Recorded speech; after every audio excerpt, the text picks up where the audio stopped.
मित्रांनो, जर आपण एका विशिष्ट प्रजातीचे सजीव घेतले जे एकाच भागात राहतात, तर आपण त्यांना एकत्र मिळून समष्टी किंवा जीवसंख्या असं म्हणू शकतो. बरोबर? याला इंग्लिशमध्ये पॉप्युलेशन म्हणतात. या विशिष्ट समष्टीमधले सगळे जीव एकाच प्रजातीचे असतात. आता या प्रजातीतले इतर सजीव असू शकतात जे या विशिष्ट भागात राहत नसतील, म्हणून मग ते या समष्टीचा किंवा या जीवसंख्येचा प्राणीसंख्येचा भाग नसतात. ठीक आहे. आता एका ठराविक भागात फक्त एकच प्रजाती राहते का? नाही. एखाद्या भागात अनेक वेगवेगळ्या प्रजाती असतात. तर मग अशीच अजून एक समष्टी इतर सजीवांची, याला आपण समष्टी 2 असं म्हणूया. आणि आता या एका भागामध्ये, एका प्रदेशामध्ये अशा अनेक वेगवेगळ्या जीवांच्या, अनेक वेगवेगळ्या प्रजातींच्या वेगवेगळ्या समष्टी असू शकतात. बरोबर? आता हा जो प्रदेश किंवा भूभाग ज्याला आपण म्हणतो आहे, तो कसा निश्चित करायचा याच्या वेगवेगळ्या पद्धती असू शकतात. पण जेव्हा या प्रदेशातल्या सगळ्या समष्टींना आपण एकत्र घेतो, जेव्हा या भागातील सगळ्या सजीवांचा आपण विचार करतो, तेव्हा त्याला आपण जैविक समुदाय किंवा बायोटिक कम्युनिटी असं म्हणू शकतो. तर बायोटिक कम्युनिटी म्हणजे या विविध समष्टींचा समुदाय. आता या बायोटिक म्हणजे जैविक समुदायामध्ये सजीवांचाच समावेश होतो. याला आपण बायोटिक फॅक्टर किंवा जैविक घटक असं म्हणू शकतो. तर मग जैविक घटक म्हणजे त्या भागातील सजीव गोष्टी. पण जर आपल्याला फक्त सजीवांचाच नाही तर त्या प्रदेशातील निर्जीव गोष्टींचा सुद्धा विचार करायचा असेल, तर आपण त्याला अजैविक घटक किंवा अजैविक पर्यावरण, अबायोटिक फॅक्टर असं म्हणतो. आता यामध्ये वातावरण, जलावरण, शिलावरण हे असे घटक येतात. ठीक आहे. आणि पुन्हा एकदा ह्या सगळ्या गोष्टी एका प्रदेशात आहेत. ठीक आहे. एका प्रदेशातल्या या सगळ्या गोष्टींबद्दल आपण विचार करतोय. आता जेव्हा या सगळ्या गोष्टी आपण एकत्र आणतो, तेव्हा तयार होते परिसंस्था म्हणजे इकोसिस्टीम. आता ही इकोसिस्टीम पुन्हा एकदा एक छोटासा प्रदेश असू शकते किंवा खूप मोठा प्रदेशही असू शकते. पण ही परिसंस्था सगळ्या अजैविक आणि जैविक घटकांपासून बनलेली असते. ह्यामध्ये त्या प्रदेशातलं सगळं काही येतं. आता या व्हिडिओमध्ये आपण प्रामुख्याने विविध प्रकारच्या परिसंस्थांचा विचार करणार आहोत. आणि हे वेगवेगळे घटक एकमेकांशी विविध प्रकारे कसे संवाद साधतात हे सुद्धा समजून घेऊया. या परिसंस्थांमध्ये द्रव्याचे अक्षयत्व राखले जाते. म्हणजे परिसंस्थेमध्ये द्रव्याचे स्वरूप एका रूपातून दुसऱ्या रूपात बदलत राहतं. तसंच ऊर्जेचा प्रवाह सुद्धा महत्त्वाचा असतो. परिसंस्थेमध्ये ऊर्जा ही सहसा सूर्यप्रकाशाच्या स्वरूपात प्रवेश करते आणि मग ती ऊर्जा एका सजीवाकडून दुसऱ्या सजीवाकडे हस्तांतरित केली जाते. आता परिसंस्थांच्या प्रकारांबद्दल बोलायचं झालं तर आपण आधीच म्हटल्याप्रमाणे यात खूप विविधता असते. हे चित्र एका टाईड पूलचं आहे. आता टाईड पूल म्हणजे काय? समुद्र किनाऱ्यावर समजा दगडादगडांचे काही खळगे असतील मोठे मोठे. आता भरतीच्या वेळी त्यात पाणी भरलं जातं आणि पाण्याबरोबर हे छोटे छोटे सजीवसुद्धा तिथे येतात. पण ओहोटीच्या वेळी वरवरचं पाणी वाहून गेल्यानंतर या खळग्यांमध्ये हे पाणी तसंच राहतं आणि त्या पाण्यामध्ये हे सजीवसुद्धा तिथेच राहतात, त्या छोट्याशा पूलमध्ये, त्या खळग्यांमध्ये. त्याला म्हणतात टाईड पूल. कोकण किनारपट्टीवर असे अनेक टाईड पूल्स आहेत. आता अशा एका टाईड पूलचा विचार करूया, ज्यामध्ये पाणी, खडक आणि हे छोटे तारे मासे असे सगळे आहेत. हे सगळे मिळून एक परिसंस्था असू शकते, हो की नाही? तर ही आहे एक छोटीशी परिसंस्था. पण तसंच आपण असंही म्हणू शकतो की संपूर्ण समुद्रकिनारा ही पण एक परिसंस्था असू शकते. ती मोठी परिसंस्था असेल. बरोबर? तर पुन्हा एकदा हे यावर अवलंबून आहे की तुम्हाला किती बारकाईने अभ्यास करायची इच्छा आहे. तसं असेल तर छोटं क्षेत्र घ्यावं आणि नाही तर आपण हवं तितकं मोठं क्षेत्र सुद्धा विचारात घेऊ शकतो. आता तसंच हे वर्षावन पहा. हे ॲमेझॉनचं जंगल आहे. इथे हे पूर्ण एक परिसंस्था आहे असं आपण मानू शकतो. किंवा ह्यातला एक छोटासा भाग एवढाच आपण एक परिसंस्था आहे असं मानू शकतो.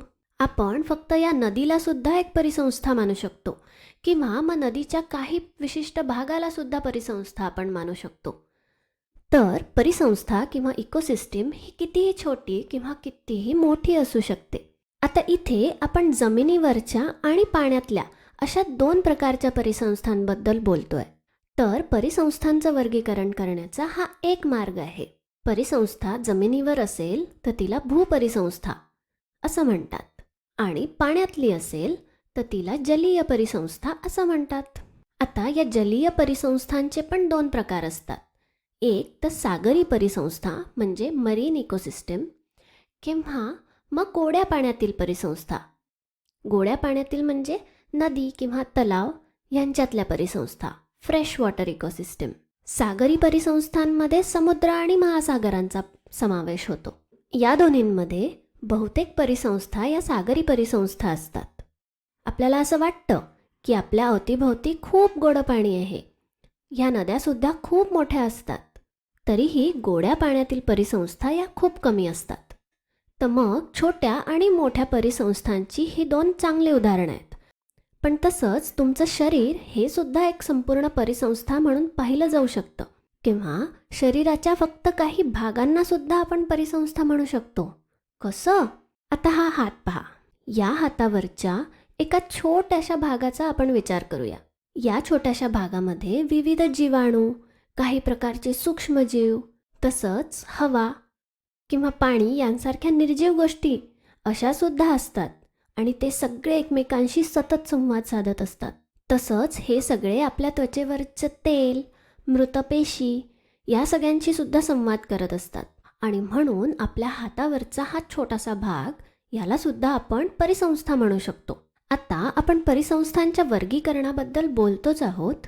तर इथे जमिनीवरील परिसंस्थांचे मुख्य प्रकार आणि ते सगळे कुठे कुठे आढळतात हे दाखवलंय. जमिनीवरच्या या विविध परिसंस्थांना बायोम्स असं म्हणतात. तर मग पृथ्वीच्या वेगवेगळ्या पट्ट्यांमध्ये, जसं की या पट्ट्यामध्ये उष्णकटिबंधीय वन आहे, तसंच या वरच्या भागांमध्ये उत्तरी वन आहे. इथे पर्वतरांगा आहेत. तसंच हा ध्रुवीय बर्फाळ प्रदेश आहे. तर असे हे वेगवेगळे बायोम्स आहेत. हे सगळे विभाग आपल्याला त्या त्या भागामध्ये कोणत्या प्रकारच्या परिसंस्था आढळतील हे समजून घेण्यासाठी उपयुक्त ठरतात. हे प्रामुख्याने तापमान, आर्द्रता आणि हवामानावरून ठरवलं जातं. खरं तर हवामान, तिथला भूप्रदेश आणि तिथली खनिजे, तिथलं जीवन कसं असेल याचा उत्तम निर्देश करतात. पण तरीही त्यात खूप विविधता असू शकते बरं का. आता पहा, पृथ्वीवर अनेक वाळवंटं आहेत आणि त्या सगळ्या वाळवंटांमध्ये काही ना काही साम्य असलं तरी तिथले जैविक आणि अजैविक घटक खूप वेगळे असू शकतात. आता पहा, सोनोरा वाळवंट अमेरिकेमध्ये इथे आहे. ठीक आहे, उत्तर अमेरिका खंडामध्ये या ठिकाणी ते सोनोरा वाळवंट आहे. आणि दुसरं उदाहरण म्हणजे बोआ विस्टा बेटावरील खडकाळ वाळवंट. आणि बोआ विस्टाचं बेट आफ्रिकेच्या जवळ इथे कुठेतरी आहे. ठीक आहे, आता या दोन्ही वाळवंटातली ही चित्र आहेत. हे बोआ विस्टा आणि हे सोनोरा वाळवंट. आपण पाहू शकतो की हे दोन्ही वाळवंट आहेत. दोन्ही कोरडेच दिसतात. इथे पाण्याची कमतरता आहे, पण तरी ते दोन्ही खूप वेगवेगळे आहेत. या खडकाळ वाळवंटाच्या तुलनेत सोनोरा वाळवंटात सजीवांचं प्रमाण बरंच जास्त आहे. इथे मात्र फक्त खडकच आहे. आता हे झालं जगभरातलं. तसंच फक्त भारतामध्ये 3 प्रकारचे वाळवंट आहेत. पहा, राजस्थानमधलं थारचं वाळवंट. थारच्या वाळवंटात सगळीकडे सोनेरी वाळू आणि खूप उष्णता आहे. नंतर कच्छचं रण. गुजरातच्या कच्छच्या रणामध्ये पांढरं शुभ्र मीठच मीठ आहे. आणि शेवटी आहे लेहचं वाळवंट. हे शीत वाळवंट आहे. याला कोल्ड डेझर्ट असं म्हणतात. समुद्रसपाटीपासून याची उंची खूप जास्त आहे. त्यामुळे इथे रखरखीत डोंगर आणि गोठवणारी थंडी असते. या तिन्ही ठिकाणी पाण्याची खूप कमतरता आहे आणि इथलं हवामान अतिशय कोरडं आहे. पण हे तीनही वाळवंटच आहेत.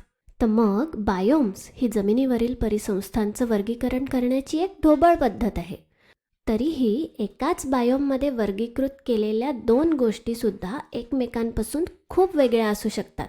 याचे हे मस्त उदाहरण आहेत.